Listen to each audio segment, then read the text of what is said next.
We've all suffered grief and loss, perhaps especially so over the past year. And joining me today is Kemp, Executive Director of Love Akron, who also serves as an associate pastor for a local church in the city of Akron, and even coaches a local high school football team. And I'm also joined by Advocate Tracy Carter. And they're here to discuss the grief recovery method at Love Akron, why it's so important to Akron, and specifically the Black community, and how Summa Health is supporting their efforts. This is Healthy Vitals, a podcast from Summa Health. I'm Scott Webb. So first off, I want to thank you both for joining me. We're talking about grief today and the grief recovery method. And as we get rolling here, Kemp, I wanted to start with you. What is considered grief?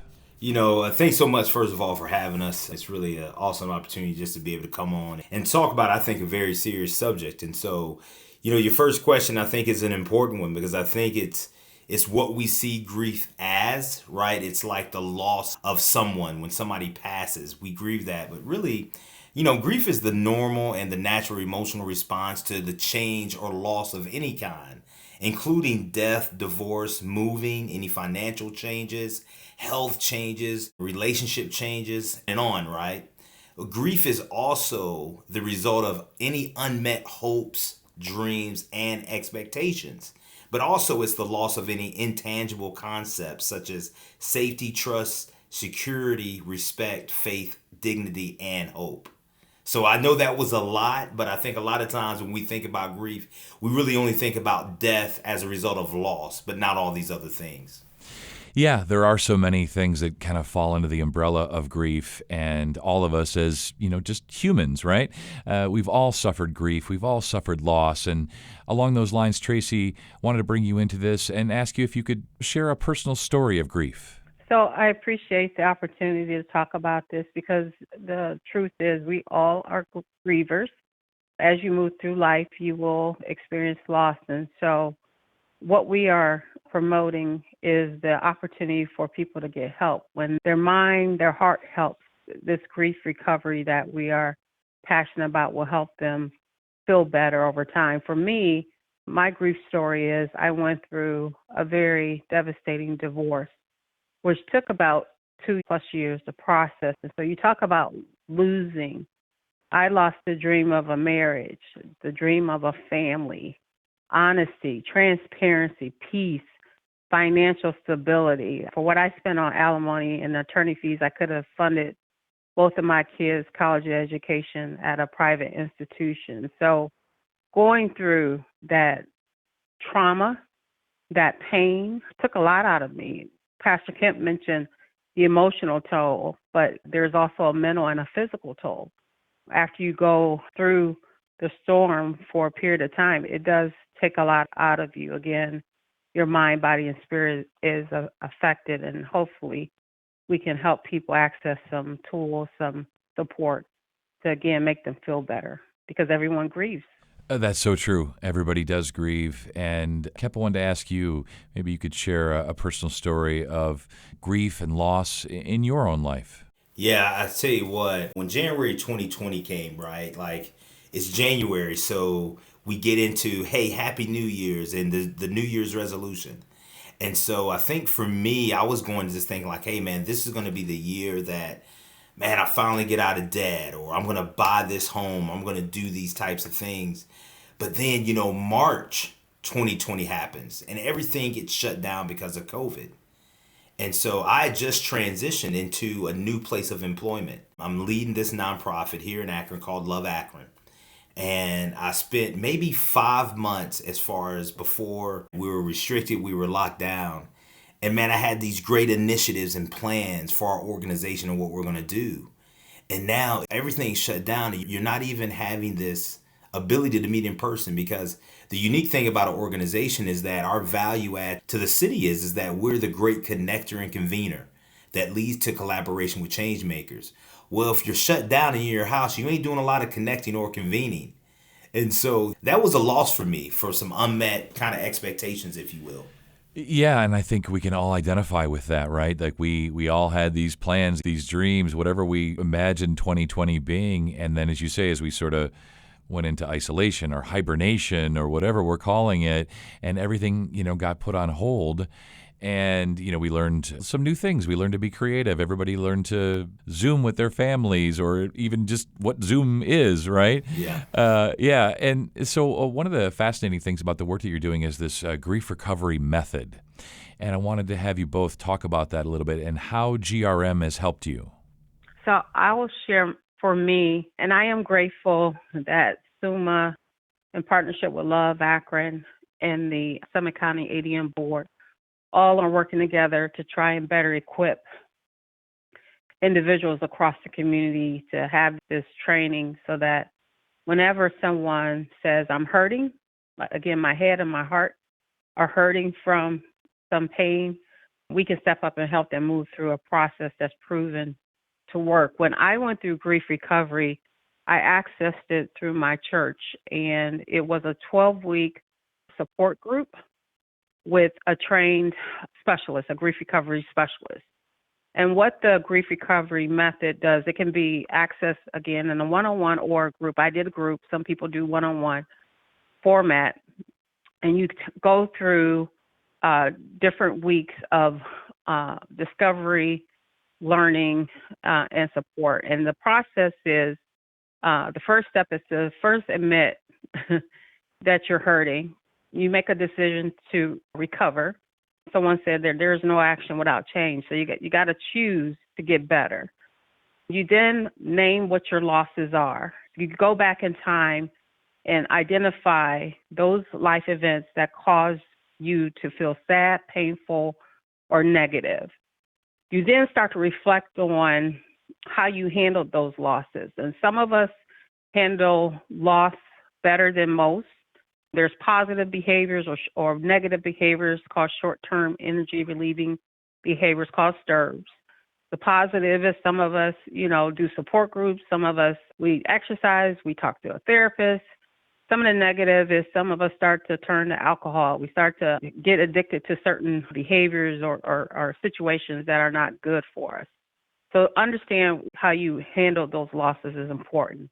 Then you start to look at all the losses you've endured, because grief is cumulative. The older you get, you start to accumulate some losses. Prioritize which loss you want to deal with first. And that's the beauty of the method is I can take any loss in my life. And as Pastor Kemp said, beyond death, there are other losses we are enduring as humans. I have to prioritize what loss I want to deal with first through this process. And some people, I can tell you, have done grief recovery more than once, and I think that's a beautiful thing. But prioritize that which is limiting your life or restricting you from moving forward, from concentrating, from being healthy. And once you identify that priority loss, then you can move through a process where the grief recovery method asks you to complete a relationship graph where you actually unpack how that relationship worked for you. What happened? It requires you to talk about the positive, the negative aspects of that relationship, and be honest about your role with the relationship and the other person. And when you start to do the deep dive on the relationship, you start to discover what is unfinished about that relationship, what hurts you about that relationship. And in that, you understand better that you do have unresolved feelings, thoughts, or wishes that you wish you could have shared with that person. And once you are at that point, you move to what we consider completing a loss step, where you actually are now closer to recovery, where you are closer to being better. Because when you're in that state, you're more open to apologies, forgiveness, and making some significant emotional statements like, I love you, I hate you. All those things come out in your deep dive relationship graph step. And when you are at that point, you are at a better place, a stronger place to complete your grief recovery letter. And that letter is so powerful because that's where you put pen to paper, all that you're thinking, and just release it. Do you send the letter to the person? No, you do not. Strongly advise against that. But there's such a weight lifted, emotional, mental, and physical, when you get to that release letter. And so those are just at a high level what people go through.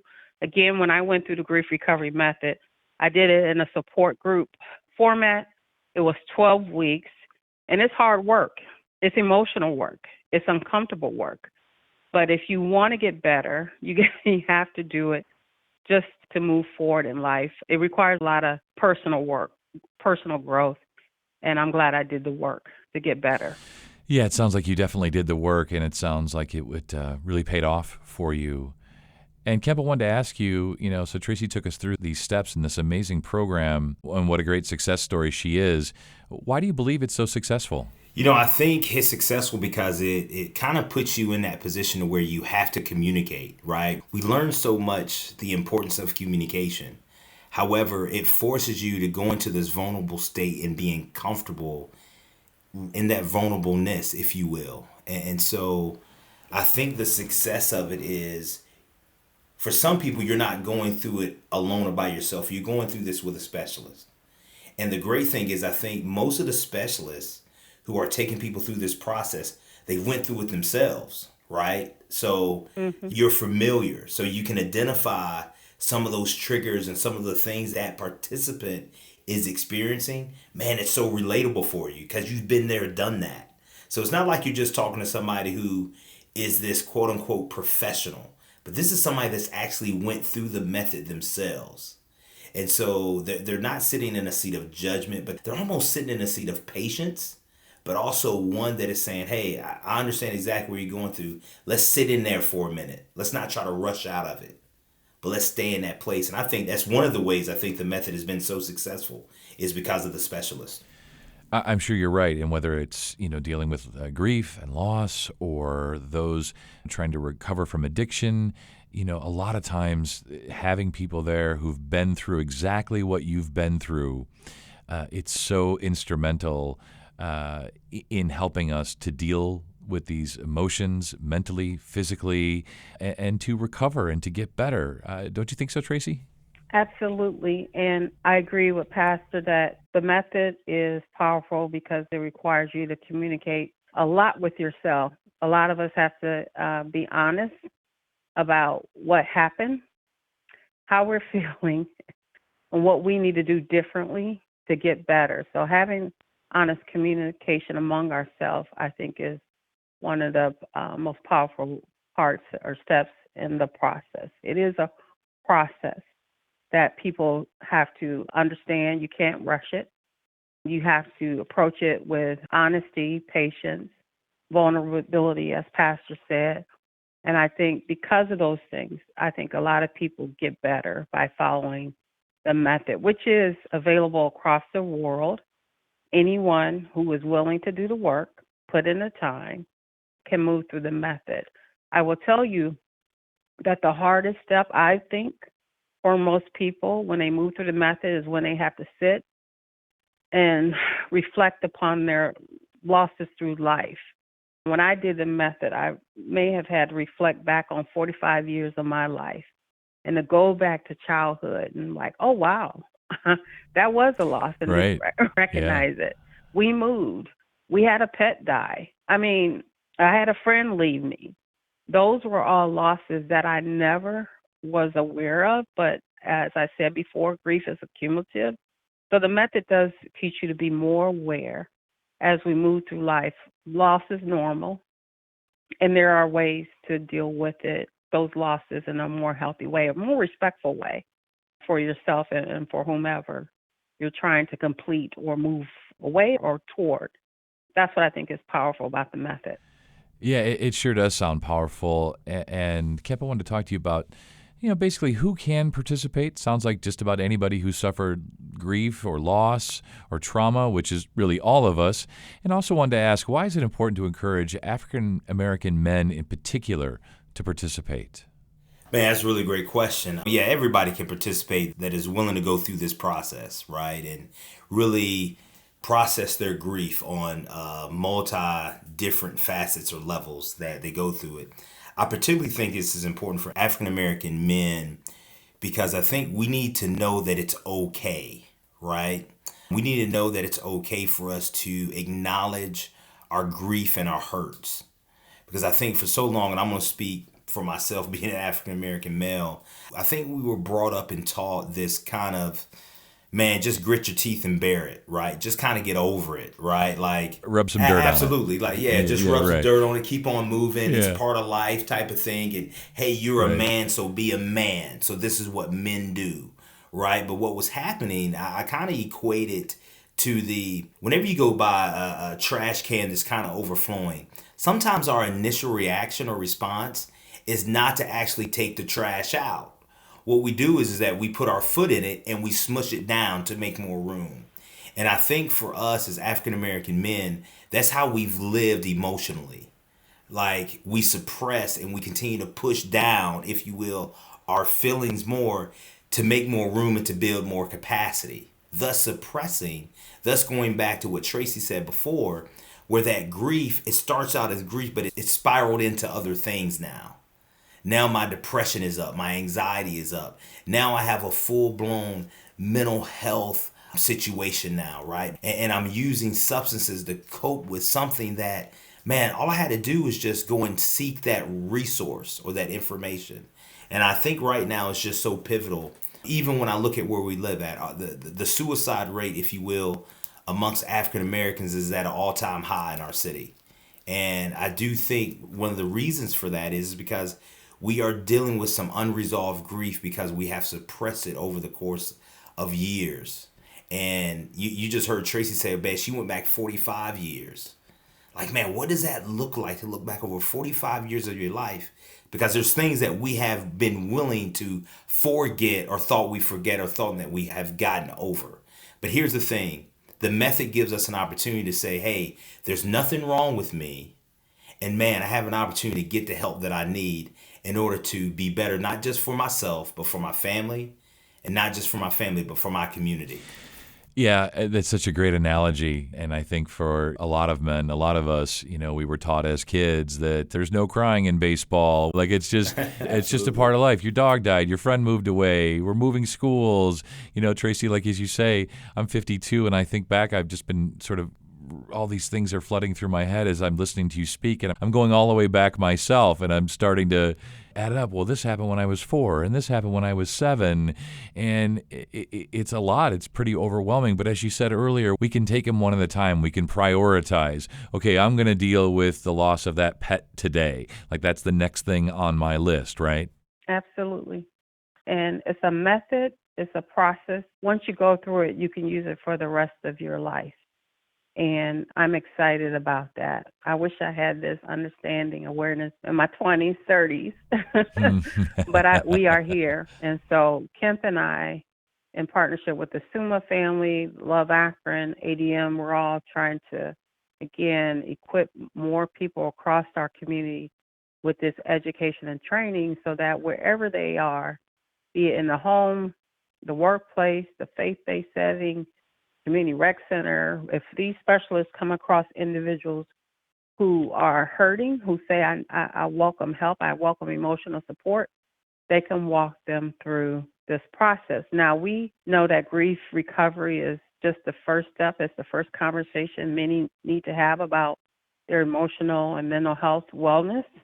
And so we are also partnering with therapists with our community effort to make sure that when people complete grief recovery, if they say, you know what, I need to talk to someone long term, build a relationship with someone that I can trust and respect my secrets, my pain, my hurt, and help me move forward in a more mentally and emotionally healthy way, we want to better refer people to therapists just so they can continue to be the best they can be mentally, emotionally, because we know the mental and the emotional also impacts the physical. That's the more comprehensive approach we want to take with our local wellness programming. Yeah, and it's such an amazing program just in general. And as you say, it's available to everybody. But Kemp, for folks specifically in Akron, what a benefit to have this GRM program, to have it really at their fingertips, right? Absolutely, absolutely, because it provides another resource, right? And kind of going back to Tracy's point about our specialists are individuals who have went through it themselves, so they kind of know about it, but they're also from Akron. And so there might be people within their, not only just community groups, but within their churches, on their work sites that can go through this. And I think right now in Akron, we're going through such, I think, a place of thriving. And this is that next level, right? Like we wanted to bring this type of resource within our community because I think we talk about mental health in a sense of broadness, but I think to be intentional to talk about grief, grief often gets just slipped under the rug as, again, what is it? Man, when somebody dies, we don't understand that, man, just grief is the loss of anything, right? It's a loss of a pet. It's if we move or we have a certain shift or a change within our lives that sometimes we say, well, hey, well, I just changed my job. Should I be feeling this way? Well, yeah, you're grieving and it's okay. And so I think that's so important that that's available here in Akron to help people and to provide another resource within our community. Kemp had mentioned that Akron is thriving, but we also have pockets of pain and trauma that continue to keep leaders up at night. And so when you look at our Black infant mortality rate, a lot of individuals or families are hurting from that. They need grief recovery. We have an alarming Black youth violence rate, particularly among young Black men. Those families definitely could benefit from grief recovery. We talked about COVID earlier, how that has devastated many of us from our social patterns, our health, our economic situation. Those are major losses that would benefit from grief recovery. And so I just think Akron is ready, willing and able to accept this service. And our goal is to just get more people trained, get them rooted in the community so that they could be available wherever people are who say, I'm ready for emotional support. Yeah. And to that point, Tracy, so that we can get to thriving. Let me say it like that. That's right. So That's we can right. get to thriving. Amen, That's Pastor. right. There you go.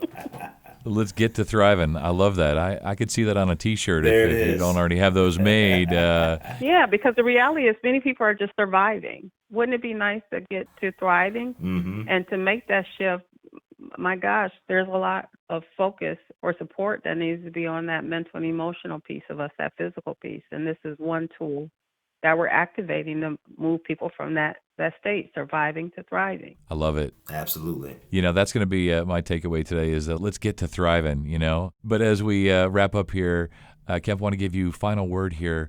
What are your takeaways? What do you most want folks to know about the grief recovery method, the availability in Akron, and the importance of anyone who suffered trauma, grief, loss, to have them reach out? Yeah, we're making it accessible to everybody.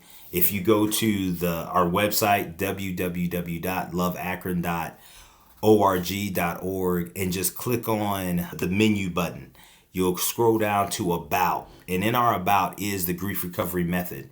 If you click on that page, all you have to do is scroll down and you can fill out. If you're in need of this resource or this service, all you have to do, you can fill it out online and that goes directly to us and we can get you connected as soon as possible.